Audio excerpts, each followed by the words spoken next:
이날을 기다렸습니다. 한국 게임의 새 시대를 멋지게 열어제끼고 세계 게임판에 신선한 바람을 일으킨 두 게임, 피해 거짓과 스텔라 블레이드의 차기작 소식인데요. 둘 다 개발 중이라는 사실은 진작부터 알고 있었지만 이번에는 진짜 나온다는 게 실감이 가는 꽤나 본격적인 정보거든요. 피해 거짓 쪽부터 정리를 해보면 5월 11일 네오위즈에서 공개한 2026년 1분기 실적 발표 자료고요. 2026년 전략 방향성이라는 이 슬라이드에 피해 거짓 차기작 개발 본격화라는 이 부분, 여기가 중요한 부분입니다. 프로토타입 통과, 본격 개발 단계 진입이라고 써있는데 이게 무슨 말이냐면 게임을 만드는 과정이 영화랑 마찬가지로 사전 제작, 제작, 후반 작업 일반적으로 이렇게 크게 세 단계로 나뉘잖아요.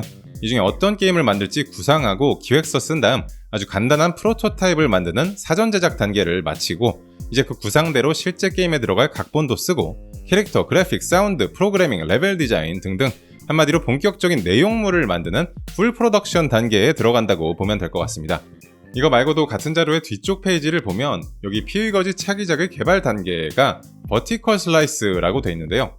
버티컬 슬라이스라는 건 게임의 핵심 요소를 예를 들어 전투, 탐험, 퍼즐이라고 잡아놨다면 각각 이만큼씩 있는 분량을 수직으로 잘라서 그 단면, 즉 전투는 이런 느낌, 탐험은 이런 느낌, 퍼즐은 이런 느낌, 작품 컨셉만 담긴 내부 시연용 빌드라고 할 수 있는데 통상적으로 프리 프로덕션 마치고 프로덕션 들어가기 직전 그 중간에 버티컬 슬라이스 단계가 들어가니까 이제 어떤 게임을 만들려고 하는지 큰 그림을 보여줄 수 있을 만큼 초기 구상은 다 됐다.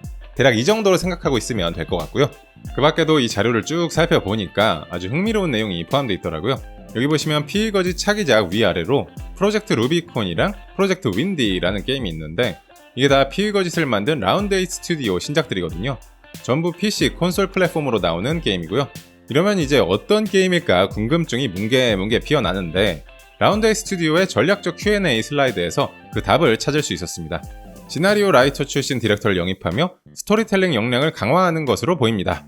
라운드에잇이 추구하는 내러티브의 전략적 의미는 무엇입니까? 라고 질문을 했는데 여기서 말하는 시나리오 라이터 출신 디렉터는 판타지 소설 작가 출신으로 마비노기 영웅전 시즌1의 크리에이티브 디렉터이자 시나리오 디렉터로서 스토리를 썼던 이상균 디렉터랑 검은방 시리즈, 회색도시 시리즈, 베리드 스타즈 같은 스토리 중심 싱글플레이어 콘솔 게임을 만들어온 진승호 디렉터를 두고 하는 말이고요. 개인적으로 이런 영입이 너무 흥미롭고 희망적인 게 최근에 나온 한국 트리플레이 게임 몇몇의 평가를 보면 훌륭한 게임성에도 불구하고 스토리를 문제 삼아 점수를 내려치기 한 평론가들이 많았잖아요. 근데 이건 피해 거짓이나 산나비 같은 네오위즈 게임에는 해당 사항 없는 일이라고 생각하거든요. 근데 이제 이렇게 인재를 영입하는 방식까지 보니까 개발사 라운드에잇 스튜디오나 퍼블리셔 네오위즈나 스토리에 진심인 편이다. 다시 한번 확인을 했네요. 또 이 다음 질문에 대한 대답을 보면 두 디렉터는 현재 각자 프로젝트를 주도하며 본인의 강점을 작품에 구현하고 있습니다. 라고 하는데 이거 보고 저도 궁금해져서 좀 더 찾아봤더니 아까 나온 프로젝트 윈디라는 소울라이크 게임이 이상균 디렉터가 맡은 작품이라는 게 확인됐고 그러면서 프로젝트 루비콘이라는 내러티브 기반 RPG가 진승호 디렉터가 맡은 작품이 되는 것 같고요. 라운드에잇 스튜디오가 피해 거짓의 성공 이후로 한 번에 3개 게임을 만들 만큼 이렇게 커졌다는 거 그리고 3게임이 다 스토리가 기대되는 싱글플레이어 패키지 게임이란 게 전 너무 감사하지만 한편으로는 회사가 갑자기 이렇게 커지니까 너무 무리하는 거 아닐까 걱정되는 구석도 생기는데요. 그런 우려에 대해서도 여기 마지막에 대답을 해놨더라고요. 경영진 차원에서 의도적으로 장르를 확장한 것은 아니며 신작 검토 시 컨셉의 독창성과 재미, 시장 내 경쟁력, 자체 개발 역량 보유 여부 3가지 기준을 적용하는데 디렉터가 3개 조건을 충족하면서 설득력 있고 매력적인 기획을 가져오면서 자연스럽게 라인업이 다각화되었습니다. 다중 프로젝트 관리의 난도는 존재하지만 게임 개발은 장르 불문하고 난이도가 높습니다. 디렉터가 가장 강한 동기와 역량을 가진 컨셉을 추진하는 것이 성공 확률을 높이는 합리적 선택이라고 판단합니다. 여기까지 딱 들었을 때 누구 말 맞다나 그게 돈이 될까? 부터 생각하는 게 아니라 작품성을 먼저 생각하는 이런 철학이 엿보이면서 역시 피해 거짓 같은 게임이 우연히 나온 게 아니구나. 다시 한번 리스펙트 받게 되고요. 셋 다 어떤 게임이 될지 정말 궁금해집니다. 이어서 스텔라 블레이드 후속작 소식입니다. 이번엔 시프트업의 2026년 1분기 실적 자료고요. 여기 보면 본격화될 신작 사이클 이러면서 스텔라 블레이드 차기작 정보를 연내 공개할 거라는 소식.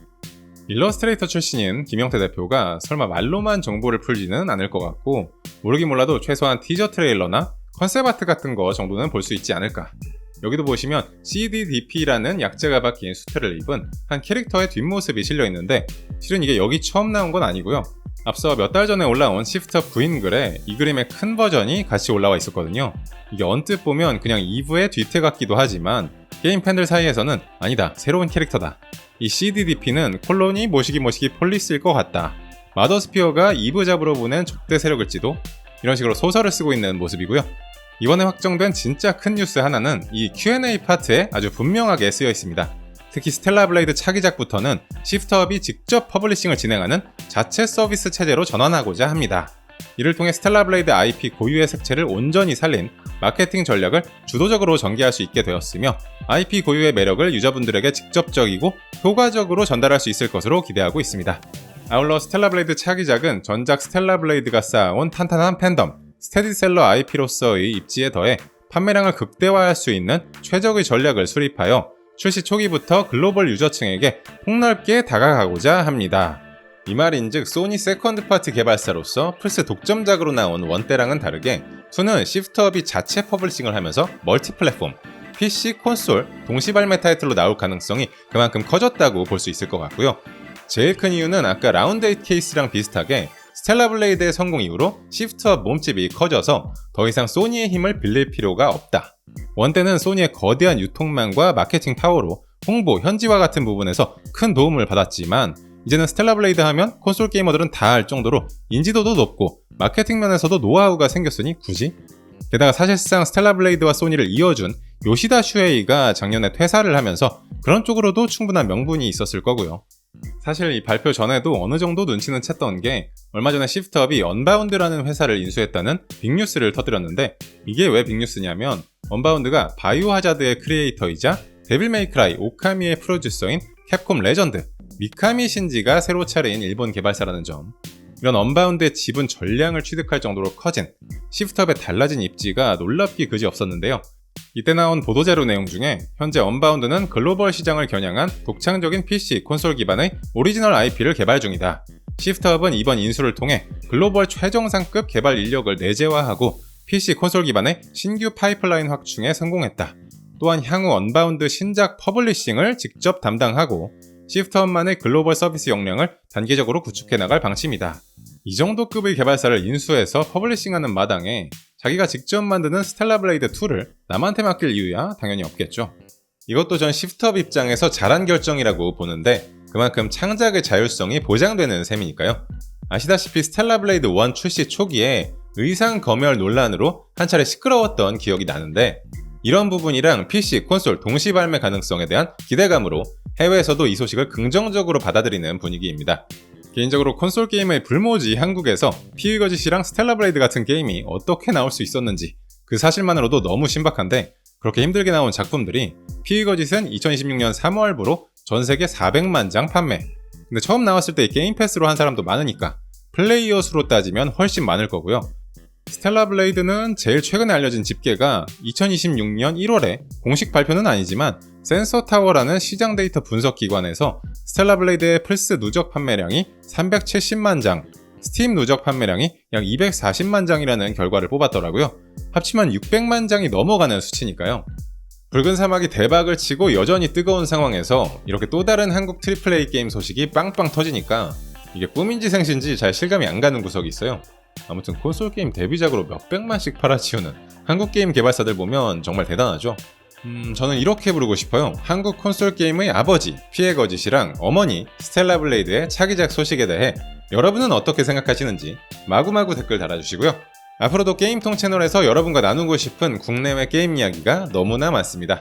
알림 설정하시고 꿀잼 챙겨가시면 좋겠고 구독, 좋아요, 하이프도 눌러주시면 앞으로 영상 만드는데 아주 큰 힘이 됩니다. 아낌없이 한 방씩 꼭 부탁드려요.